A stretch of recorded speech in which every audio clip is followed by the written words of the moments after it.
Hello, I'm Caroline Gould. I'm the Principal Archivist of the Museum of English Rural Life and the University of Reading's Special Collections.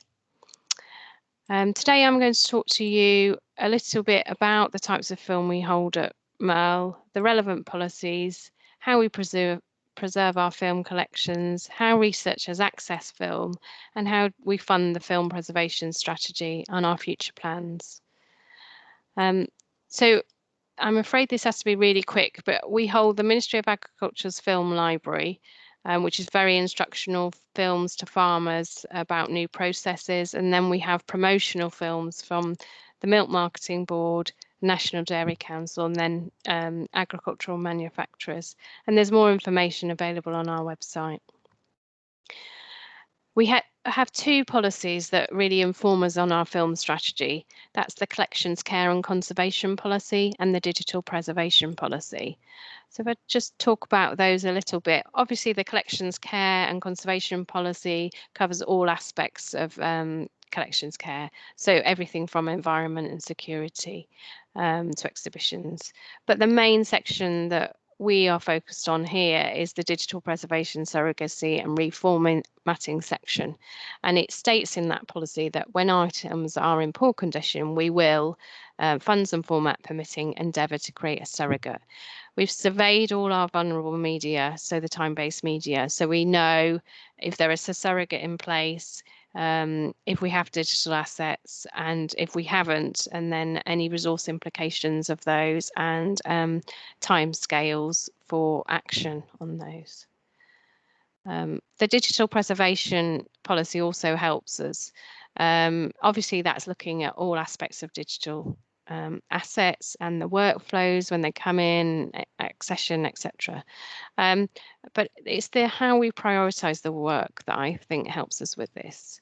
It states that if a digital surrogate is required for preservation reasons, then we will create one, and also if there's academic need. So they're the main drivers. So how have we preserved our film collections in the past? Most of the films I've talked about are 16mm reel-to-reel films, and we have in the past 20 years ago, we were transferring things to VHS for viewing copy and Betacam SP, and then obviously then it transferred to a DVD and a Digibeta. Our current policy is to create an MPG file for viewing and a YUV file and PAL compressed file for preservation. But we have all aspects of those. So we've still got just reel-to-reel that haven't got a surrogate, and we've still got some on DVDs, etc. So we haven't been able to fund all that transfer to the new format. How do researchers access film? Well, I can't really talk about this without copyright, and I'd be interested to see how many times this comes up in this section. We've recently done some research on one of our film collections, the Ministry of Agriculture's film collection, and identified about 70 films that are now available on our virtual reading room because they've got no copyright implications, and then they're also available on the European Rural History portal. Those that we have got copyright restrictions are going to be available on dedicated terminals in the reading room. That's not quite in place yet, but it will be by the end of the year. In the past, we would have just taken a DVD or the VHS into the reading room for people to see on a telly. So how do we fund this preservation strategy? We have a small internal budget for preservation and conservation, and obviously sometimes we can use that for film, but it's largely with external project funding. And we've been really lucky. We've worked with Abigail Woods on the Field project recently in the last 18 months, and that was what funded the research that I was talking about into the copyright, and also some digitisation to the current format of films for MAF. So what's our future plan?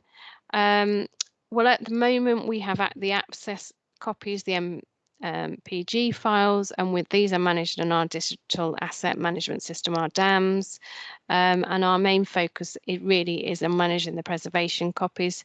Because they're so large, we haven't got enough room on a server to put them on, so they're all on hard drives, and then it's really difficult to manage them. So that's a focus.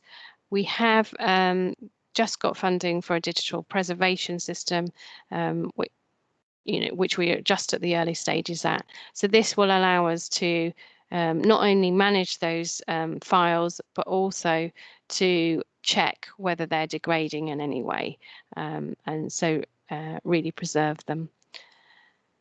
So thank you very much. I really look forward to any questions, and there's more information on our website, and we will please ask me any questions at the end of the session.